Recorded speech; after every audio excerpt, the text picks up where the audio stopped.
Brace yourself. Can it pass up anytime now? Collect yourself. Does it ever be the same in this sad, sad world?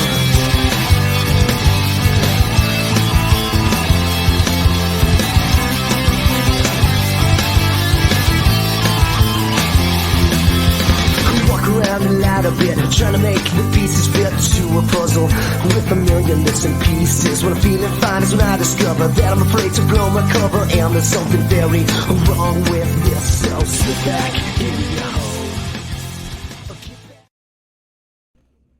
Morning, everybody. Good to be with you today. Before we dive back into this very serious and very important story, I guess we should address the elephant in the room, or more like the dragon in the room.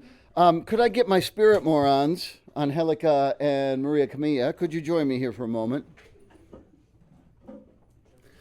So if you're one of my students 20 years in the future, I'm not going to be alive in 20 years. If you're a student 20 years in the future and you're wondering why the hell this teacher, who's been dead for 18 years by that point, looks this way, well, it's Cartoon Character Day at here at Four Corners Upper School, and I've been forced by my spirit morons to do this. So, Angelica, who are you? Pinkie Pie. And Maria Camilla, who are you? Fluttershy. And I am the great philosopher Aristotle of Stagira. And so that is why we look like this, correct? Yeah. All right, thank you, ladies.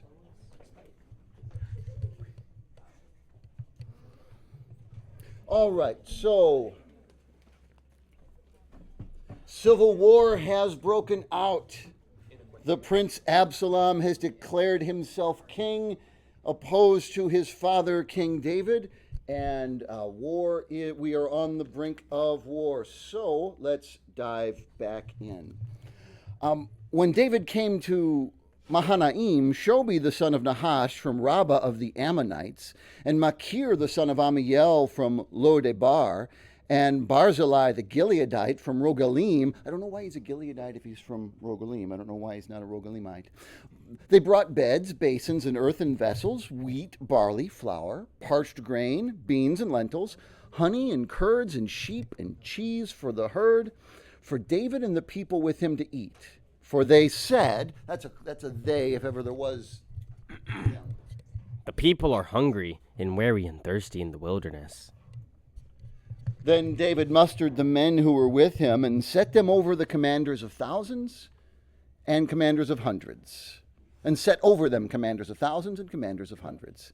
And David sent out the army, 1/3 under the command of Joab, 1/3 under the command of Abishai the son of Zeruiah, Joab's brother, and 1/3 under the command of Ittai the Gittite.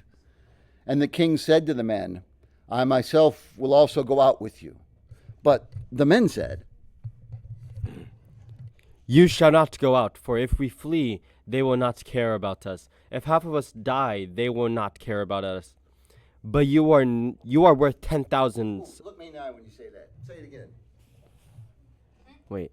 You shall not go out, for if we flee. I just wanted to say that you're worth 10,000. Oh, see, you didn't say that. If half of us die, they will not care about us. But you're worth 10,000 of us. Therefore, it is better that you send us help from the city. The king said to them, Whatever seems best to you, I will do.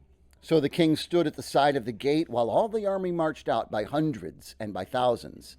And the king ordered Joab and Abishai and Ittai, deal gently for my sake with the young man Absalom.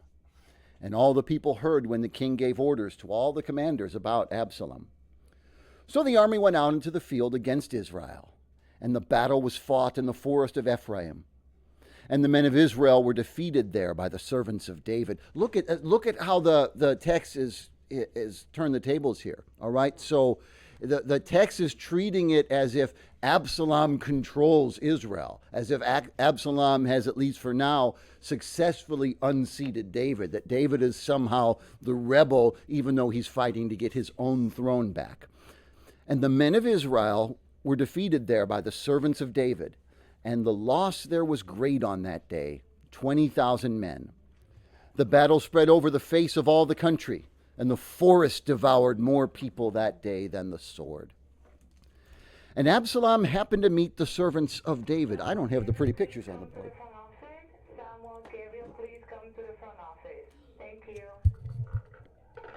And Absalom happened to meet the servants of David. Absalom was riding on his mule and went under the thick branches of a great oak, and his head caught fast in the oak, and he was suspended between heaven and earth, while the mule that was under him went on. And a certain man saw it and told Joab, you can be a certain man. Yay. Oh yeah. Behold, I saw Absalom hanging in an oak. And Kate, you're Joab. Okay, we won't have time. I'm sorry, but wait, where are we? I've sort of lost my place. 11. Verse 11. And Joab said to the man who told him, "What, you saw him? Why then did you not strike him there to the ground? I would have been glad to give you 10 pieces of silver and a belt."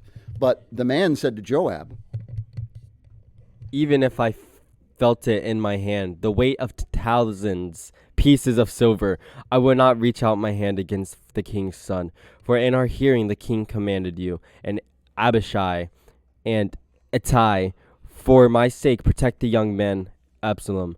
On the other hand, if I had dealt treacherously against his life, and there is nothing hidden from the king, then you yourself would have stood aloft. and Joab said, "I will not waste time like this with you." That does kind of sound like the way I talk to people. "I will not waste my time like this with you." And he took 3 javelins in his hand. Oh, Rat Maggot, come forward.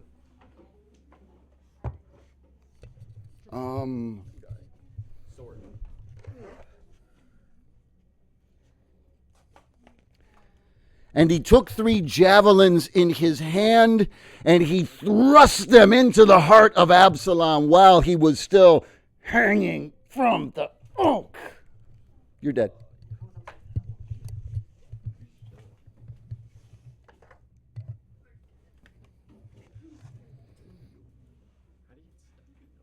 And 10 young men, Joab's armor bearers, surrounded Absalom and struck him and killed him.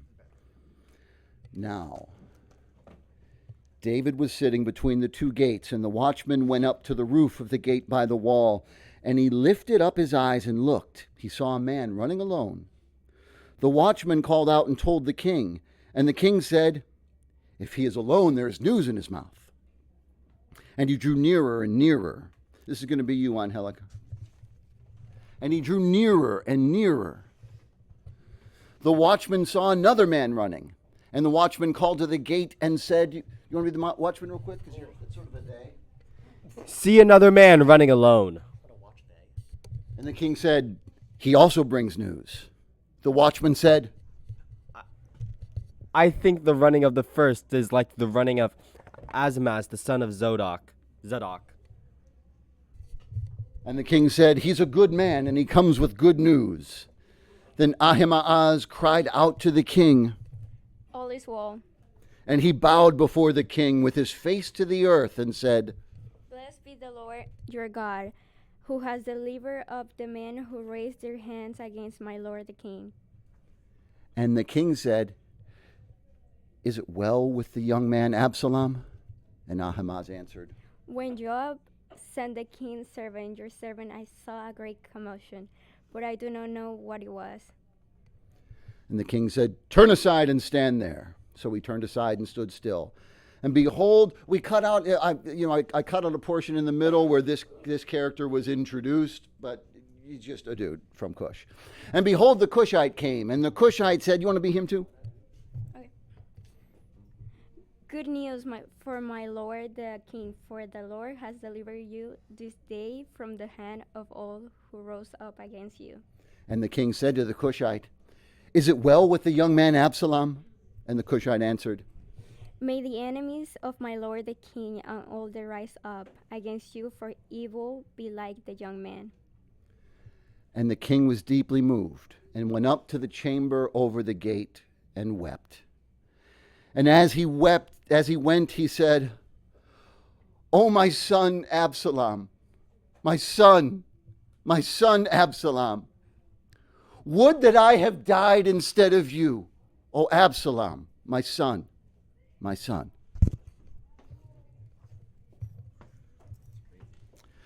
That is the most three-dimensionally human moment in all of ancient literature, right there. We fast forward a number of years. David reigns for 40 years. When David's time to die drew near, he commanded Solomon his son, saying, "I'm about to go the way of all the earth.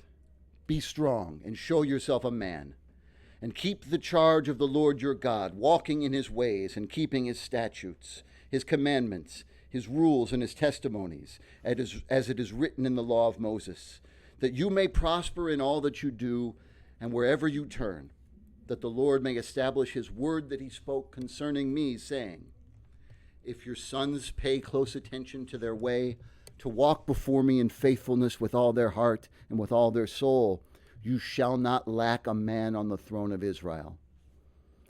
And David slept with his fathers and was buried in the city of David. And the time that David reigned over Israel was 40 years. He reigned 7 years in Hebron and 33 years in Jerusalem. So Solomon sat on the throne of David his father, and his kingdom was firmly established. Solomon made a marriage alliance with Pharaoh, king of Egypt. He took Pharaoh's daughter and brought her into the city of David until he had finished building his own house and the house of the Lord and the wall around Jerusalem. So the first Jewish temple in Jerusalem that was David's brainchild, I'm going to build the house for the Lord on this hill in Jerusalem.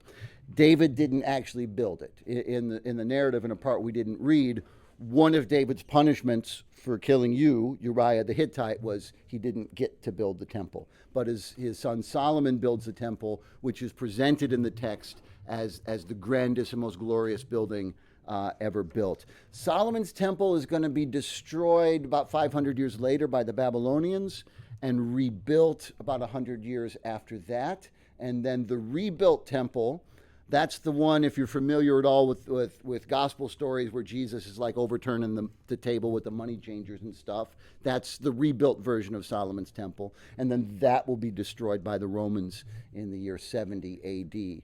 The Dome of the Rock, an Islamic mosque, has been on that site since the late 7th or early 8th century A.D. So it's a site that has been center to 3 of the world's major religions since the time of David and Solomon. So that's 3,000 years. The people were sacrificing at the high places, however, because no house had yet been built for the name of the Lord. I might have just jumped ahead because this may be about him building it. Solomon loved the Lord, walking in the statutes of David his father. Only he sacrificed and made offerings at the high places. And the kings, they used to offer sacrifice to the God of Israel and many other gods up on hilltops. And one of the things that happens when the Jerusalem temple is built is they try to cut all that out and centralize all Jewish worship there at the temple in Jerusalem. And that's a key moment in the development of monotheism among the Jewish people. But we're a little bit before that here in the text. Solomon used to offer 1,000 burnt offerings on that altar. And at Gibeon, the Lord appeared to Solomon in a dream by night. And God said, "Ask what I shall give you." And Solomon, come on, front and center. Solomon deserves center stage. Unlike they. And God said, "Ask what I shall give you." Solomon said, "You have shown great and steadfast love for your servant David, my father, because he walked before you in faithfulness, in righteousness, and in uprightness of heart towards you. And you have kept him for this great and steadfast love, and have given him a son to sit on his throne this day. And now, O Lord my God, you have made your servant king in place of David my father. Although I am but a little child, I don't know how to go out or come in. And your servant is in the midst of your people whom you have chosen, a great people, too many to be numbered or counted for multitude. Give your servant, therefore, an understanding mind to govern your people, that I may discern between good and evil, for who is able to govern this, your great people?" So God appears to Solomon and he says, "You name it. I'll give you whatever you want." That's a lot of people's dream, right? It's like the genie pops up. You can have 3 wishes. I want infinity wishes. And Solomon doesn't ask for wealth. He doesn't ask for power. He doesn't ask for military victory. He doesn't ask for beautiful women. He doesn't ask for any of the things that come up in all the other stories like this, like the judgment of Paris and the equivalent in Gilgamesh. He asks for wisdom. Give me wisdom so that I can be a good king, so that I can treat my people with justice. And it pleased the Lord that Solomon had asked this. And God said to him, because you have asked this and have not asked for yourself long life or riches or the life of your enemies, but have asked for yourself understanding to discern what is right, behold, I now do according to your word. Behold, I give you a wise and discerning mind, so that none like you has been so that none like you has been before you, and none like you shall arise after you. I give you also what you have not asked, both riches and honor, so that no other king shall compare with you all your days. And if you will walk in my ways, keeping my statutes and commandments as your father David walked, then I will lengthen your days. And Solomon awoke, and behold, it was a dream. Then he came to Jerusalem and stood before the ark of the covenant of the Lord and offered up burnt offerings and peace offerings and made a feast for all his servants. Okay, so I need Miles and Caleb. Yes, the 2 prostitutes. And Solomon, you're going to want the sword. Then,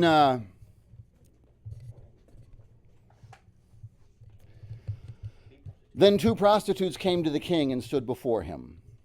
The one woman said, "Oh, my lord, this woman and I live in the same house, and I gave birth to a child while she was in the house. Then on the 3rd day after I gave birth, this woman also gave birth, and we were alone. There was no one else with us in the house. Only we 2 were in the house. And this woman's son died in the night because she lay on him, and she arose at midnight and took my son from beside me, while your servant slept and laid him at her breast, and laid her dead son at my breast. When I rose in the morning to nurse my child, behold, he was dead. But when I looked at him closely in the morning, behold, he was not the child that I born." The other woman said, But the living child is mine, and the dead child is yours. "No, the dead child is yours, and the living child is mine." Thus they spoke before the king.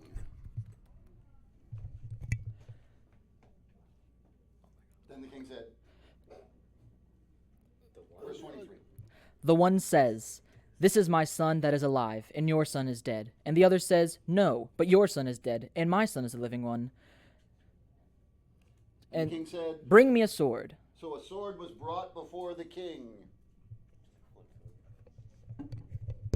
Yeah, it's not so easy being a teacher, is it? Punks. "Divide the living child in 2, and give half to the one and half to the other." Then the woman whose son was alive. I don't know. So we're gonna say, no, we're not told. So we're gonna say it was Miles. Then the woman whose son was alive said to the king. No, we'll say it's Caleb. Then the woman whose son was alive said to the king, because her heart yearned for her son. "He shall be neither mine nor yours. Divide him." No. Did I What? screw up? No. Did you? No, it's oh my lord. I would never. Yeah. Oh yeah. Okay. Rewind. Then the woman whose son was alive said to the king, because her heart yearned for her son. "Oh, my lord, give her the living child, and by no means put him to death." But the other said, He shall be neither mine nor yours. Divide him. Then the king answered and said, "Give the living child to the first woman, and by no means put him to death. She is his mother." And all Israel heard of the judgment that the king had rendered, and they stood in awe of the king, because they perceived the wisdom of God was in him to do justice. And you can tell as we jump from chapter 3 to chapter 11 that we're jumping over some fascinating things that are certainly well worth your time to read. And the time that Solomon reigned in Jerusalem over all Israel was 40 years. And Solomon slept with his fathers and was buried in the city of David his father. And Rehoboam his son reigned in his place. Folks watching on YouTube, do keep watching through the next video in the playlist. No, you know what? I'm just gonna staple it right on here. So just keep on watching, because I have commemorated the events of today's reading brilliantly and expertly, as is everything I do. I have commemorated it in song.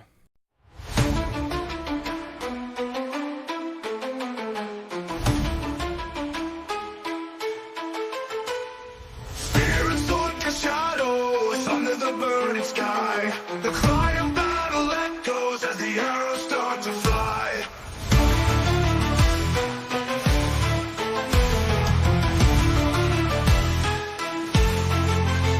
The heart of the king was heavy.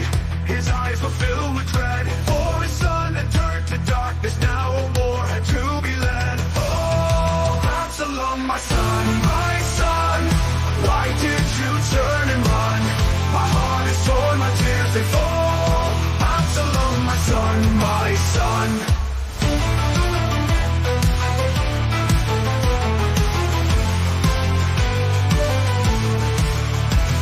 The field was stained with sorrow, brothers clashing through the night. The dawn brought no tomorrow, just the silence of the fight. His people cried for victory, cheers upon the throne. But the king, he wept in agony for the son that he disowned. Absalom, my son, why did you turn and run? My heart is torn, my tears they fall. Absalom, my son, my son.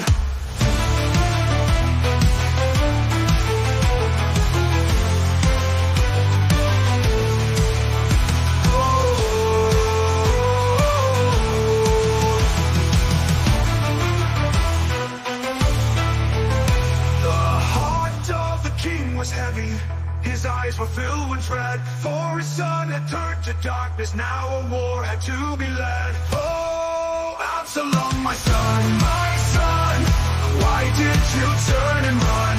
My heart is torn, my tears they fall. Absalom, my son, my son.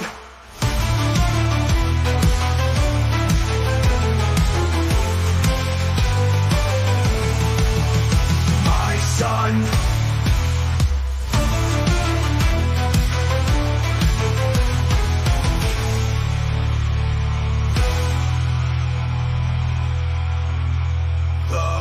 Were stained with sorrow, brothers clashing through the night.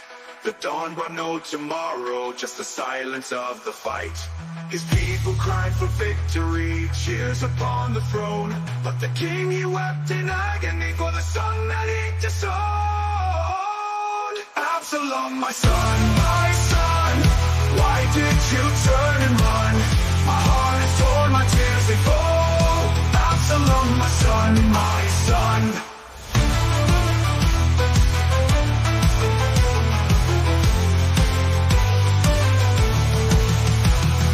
Son.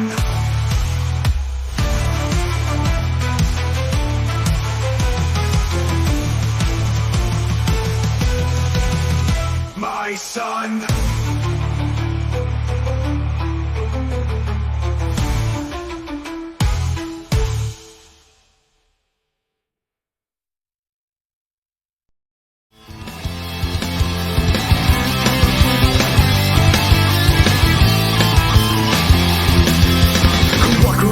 A bit, trying to make the pieces fit to a puzzle with a million missing pieces. When I'm feeling fine is when I discover that I'm afraid to blow my cover, and there's something very wrong with this. So slip back in your hole, or get back in your cave.